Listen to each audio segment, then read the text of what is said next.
In 1991, Street Fighter II hit the arcades and immediately became a smash hit. Its combination of great visuals, fantastic sound, superb cast and outstanding gameplay made it a darling with gamers and critics overnight. Not only were the fisticuffs fluid in a way that previous one-on-one fighters could only dream of, but it introduced combos, allowing players to chain moves together, which was revolutionary at the time. Street Fighter II was not a game. Quick, change the channel. Hang on, that's not right. Street Fighter II was more than a game, it was a cultural phenomenon. It kickstarted the entire fighting game genre after decades of clunky dross, including the original Street Fighter. It reinvigorated the whole arcade scene, bringing upon it a new golden age. Street Fighter was adapted into movies, anime, manga, cartoons, lunchboxes, action figures, pretty much everything. This is in addition to being one of the highest grossing arcade games of all time. If you want to see the best selling video game release of 1991, it's probably Sonic the Hedgehog. But Street Fighter 2 was an arcade game, so forget about units sold and consider the estimated arcade revenue, which is in excess of $1 billion in 1991 alone, and which dwarfs absolutely everything else released that year. Naturally, everybody wanted this arcade smash hit to come home, including us Sega fans, but the journey to the Sega Genesis and Mega Drive would be fraught with challenges, and that's what we're going to discuss in this video.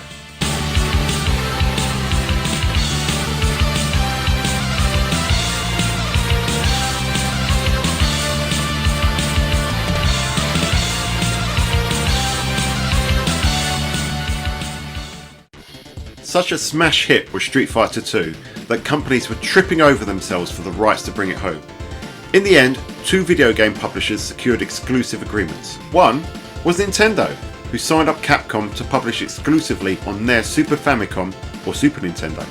The other was US Gold, who signed up to bring the same game to home computers, everything from the Spectrum to the Amiga to everything under the Commodore brand. I can only imagine that Nintendo knew that US Gold would mess the computer versions up so much that they didn't really care about total exclusivity. Still, US Gold couldn't screw it up that badly, right? Oh dear. Oh. Well, what about... Oh. Shit. Well, never mind. Well, it's not like Nintendo could do much better, given the heavily compromised Final Fight port, right? Actually, this is pretty good.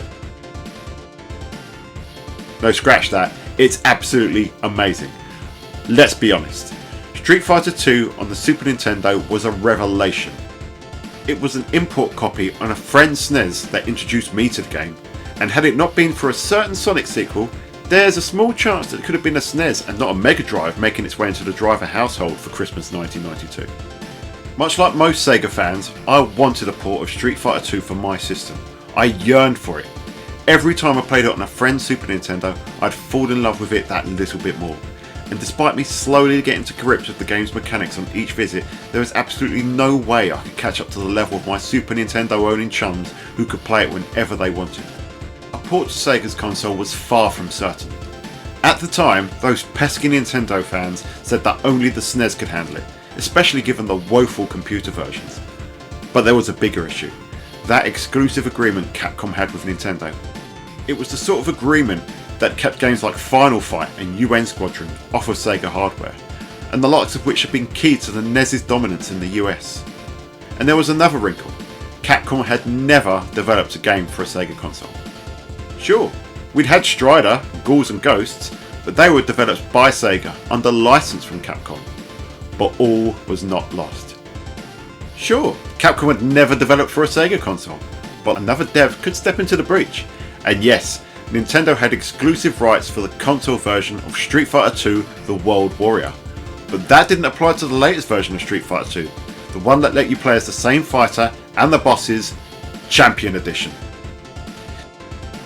It was a loophole that Sega and NEC, as far as the PC Engine was concerned, looked to exploit. NEC got to work programming Street Fighter II for their console. For Sega though, the path is less clear. Theory suggests that the game went to either Opera House, responsible for Mega Drive ports such as Two Crude Dudes and Midnight Resistance, or Minakuchi Engineering, who would later port Mega Man The Wily Wars to the Mega Drive. News leaked in late 1992 that it would come to the Mega Drive by March 1993. Finally, early that year, the official announcement came, but this time the date moved from March to June. Soon, screenshots of the Sega port of Street Fighter II started filtering through, and they were met with excitement and a bit of confusion. There it was, Street Fighter II on the Mega Drive.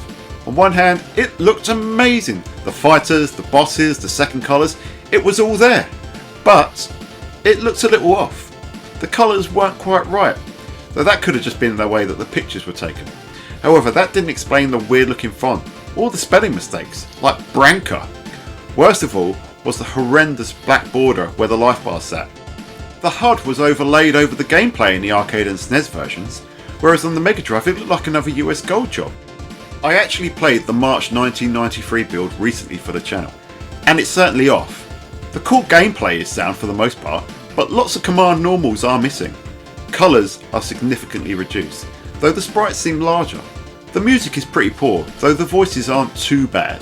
The difficulty is all over the place though, super cheap in some places. This was improved in the June build, but still not to the expected standard. The March release and then delayed June date match up directly with the dates in the prototype builds. With so much wrong in the March build, the date was clearly pushed back to make the fixes, but it still wasn't quite right. Capcom clearly saw this in much the same way, and allegedly shuttered development of the port. That didn't stop some magazines from reviewing it, however. Sega weren't happy either. Not only was their iffy port getting the can, but Nintendo had once again got the drop on them. Based on the Hyper Fighting update in the arcade, which added new moves, new colours, and a lick of speed, Street Fighter II Turbo Edition on the SNES looked to one-up the Sega port. To make matters worse, you could even play in Champion Edition mode, completely erasing any benefit of the Sega release. And once again, Nintendo had that exclusivity. No other console could have a port of Street Fighter II Turbo Hyper Fighting. But once more, a loophole would present itself. The SNES could have its Turbo Edition, but Sega and Capcom would upgrade Champion Edition to Special Champion Edition, or Dash to Dash Plus in Japan, which would add features from Hyper Fighting to the Mega Drive port. Street Fighter II Special Champion Edition was revealed at Summer CES for the Sega Genesis, it being a US show, in June 1993, the month that the original Champion Edition port was set to be released. Gone were the black bars, and here to stay was the Hyper Fighting mode, giving it content and visual parity with the Super Nintendo version at first glance. Finally, the Street Fighter II port that Sega fans had dreamed of was on its way. In 1993, I was obsessed with Street Fighter. I played the arcade game at my local swimming pool, yes, that was a thing, and I insisted on playing my Super NES owning friends' version of Turbo whenever I visited them. Of course, with my birthday due not long after the game's PAL release, Street Fighter II Special Champion Edition was the one and only thing I wanted for my birthday in 1993. Finally, it landed in September 1993 in the US and Japan and October in PAL regions, and it was absolutely sensational. The Sega magazines at the time fell head over heels in love with it, with 94% from Sega Power, 95% from Sega Pro, 95% from Megatic, and a whopping 98% from Mean Machine Sega. Even the multi-format magazines went mad, 94% from TMVG and an 8 from Edge and 95% from Games Master.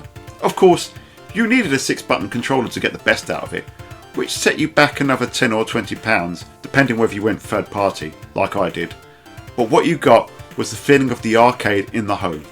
While it wasn't arcade perfect, no version was at the time, it was as close as anyone at the time could have asked for on the Mega Drive. It looked fantastic and played magnificently, and I was finally able to train hard enough to skill up and at last defeat those SNES owning mates who'd been lording it over me for the best part of a year. To me, Street Fighter II Special Champion Edition was perfect, but rightly and wrongly, not everyone saw it that way. A quick glance at the Games Master review demonstrated that, despite the 95% score, it still trailed behind the review of Turbo on the SNES, which had a score of 96%. Were Sega fans stuck with a weaker version? As we move on to the review side of this retrospective, it's only right that we pit the Mega Drive port of Street Fighter 2 against its closest rivals.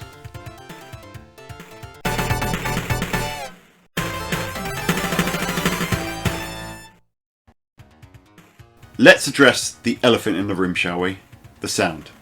This is what the Sega port is infamous for, having terrible sound. Is it really that bad?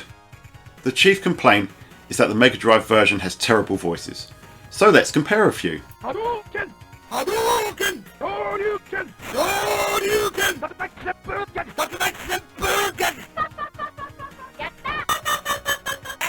Absolutely no denying that that is pretty terrible. What's worse is that unlike the Super Nintendo version, you don't even have the crowd cheering at the end of each round. So far, it's a washout for Nintendo, right? It's a shame because even the prototype version had better voice quality. But wait, it's not all doom and gloom. Voice work is just part of the sound puzzle, and quite possibly the smallest part. See, the effects work is actually pretty good on the Mega Drive. The hits are bassier and crunchier, and everything feels more tangible. If we listen to the Nintendo version, meanwhile, the sampled sounds are somewhat muffled, and everything loses impact. In truth, the actual sound sits somewhere between the two, and it may just come down to personal preference. The same can be said for the music. For the Mega Drive, there's something of an unspoken advantage that it has. The Yamaha YM2612 sound chip actually comes from the same family as the YM2151 chip that the CPS board uses, the very arcade board Street Fighter 2 runs on. And while having less channels, there is a lot of compatibility between the two, which should have resulted in some fairly accurate music, right? By contrast, the SNES is capable of sampled sounds and music, but is radically different in technology. So, how do they compare?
So, I think we can safely say that the Mega Drive is the more arcade accurate here, though obviously there is a noticeable drop in quality. The Super Nintendo though is its own thing. The instrumentation is completely different, often wildly so the tracks can sound massively different to the arcade. Personally, I prefer the Sega sound, and I say that putting aside my Sega fan bias. Arcade accuracy is king in my mind, and while sometimes the SNES music does sound great, it doesn't top the arcade original, and quite often tracks sound like they're being played on something like a kazoo with someone using empty ice cream cartons as drums. All in all, I do give the nod to the SNES for the sound, but only by a whisker. It's certainly not as one-sided as many will have you believe.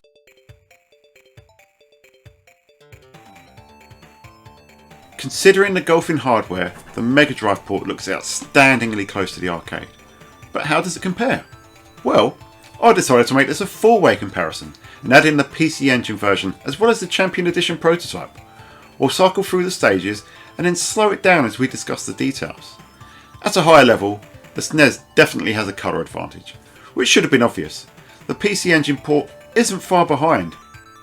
Special Champion Edition comes third in colour usage, and the prototype comes last. It's actually quite striking how much better the final game was to the prototype on Sega. But what Special Champion Edition has is a resolution advantage. More of the screen is visible in the Sega port than any other, so background details that are cropped in other versions are fully visible, especially at the top. The SNES version comes in second in this regard, but only because the PC Engine version has a black banner across the life bars and a border at the top. The prototype here loses out with its huge black bar at the top of the screen. So colour goes to SNES, visible screen goes to Mega Drive, but what about the details? All versions seem to lose something.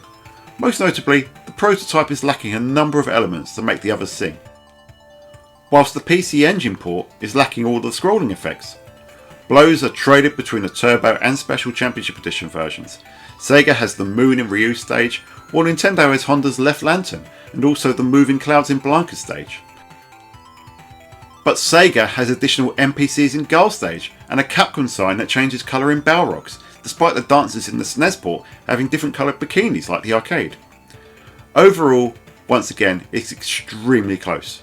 The prototype comes dead last. And then the PC Engine, with its similarly cropped screen and missing scrolling and other details, in my opinion, comes third.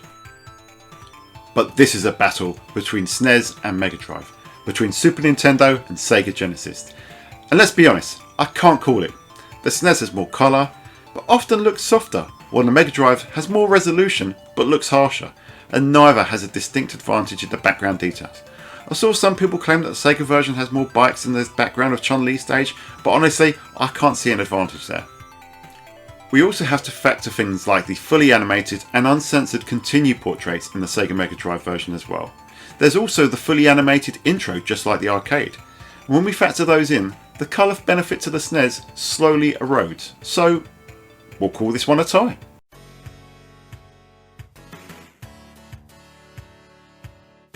Okay, here we go. Gameplay is where it matters. Both games play just like the arcade. Do they? Let's come back to that. In terms of options, they're very similar. Special Champion Edition has the benefit of having a 10-star speed setting, though the SNES Turbo version can match that with a code input at the start of the game. But inputting that same code on the Sega Mega Drive version gives you speed settings on Champion Edition mode, so you can play Champion rules with turbo settings. Pretty cool, right? But that's not the only addition. The Sega port has an extra group battle mode, which is actually 2 extra versus team battle settings. One is match play, where you each pick a team of Street Fighters and duke it out match by match, and whoever wins the most is the ultimate victor. But for a more traditional team battle, elimination mode is a sort of winner stays on fare that you'd see later on. Special Champion Edition also gives you extra options in versus mode, allowing you to turn special moves on or off for certain characters. Just like Team Battle, it's another little small thing, and altogether, do they tip the scale in Sega's favour? Maybe a little. But let's go back to playing just like the arcade. The SNES has long been considered to have an advantage that its default pads have 6 buttons. But that's not the fault of the Mega Drive port. Sure, playing with the stock 3-button pad is far from ideal, since you have to press start to switch between your punches and kicks. It meant that the outlay for the Mega Drive port was a lot more back in the day, especially if you wanted 2 6-button pads. However, that's a smokescreen that detracts from the real gameplay issues. When both games are on equal footing, the Mega Drive has a trump card or two of its own. The first is slowdown. Now, I played a lot of this game when making this video, and I can confirm what others have said. The Sega version has less slowdown. However, there's almost no advantage, and it's almost imperceptible. It's certainly not as noticeable as it is in Super Street Fighter 2, we'll get to that another time, and when it occurs on the SNES, it doesn't affect gameplay in most cases. However, the second point is what is known in the community as CPS chains. So what are CPS chains? Well, CPS chains are combos derived from starting a combo with light kicks, then hitting light kick and a heavy attack when moving from a crouching to a standing position. It works as a primer for lots of combo opportunities, and there's some great videos online on the matter. This matters massively because the Sega version of Street Fighter 2 has this gameplay feature, whereas it isn't present in the SNES version whatsoever. That's a whole library of combos inaccessible in the Super Nintendo port. Like the music, you get the feeling that the SNES game is its own thing. Not quite an arcade port, but an approximation. Yes, I know that all ports basically are approximations of the arcade, but the SNES port sounds and plays differently enough to the arcade, but in ways that seem completely unnecessary. The Sega version, meanwhile, while clearly a downgrade from the CPS original, is far closer in terms of sound and gameplay, and if you count all the extra visual content, it actually looks closer in some cases too. Because the game plays so much closer to the arcade, it's a complete knockout in the gameplay realm for Sega. Want a version of Street Fighter 2 on your 16-bit console that plays just like the arcade? Only Special Champion Edition on Sega does that.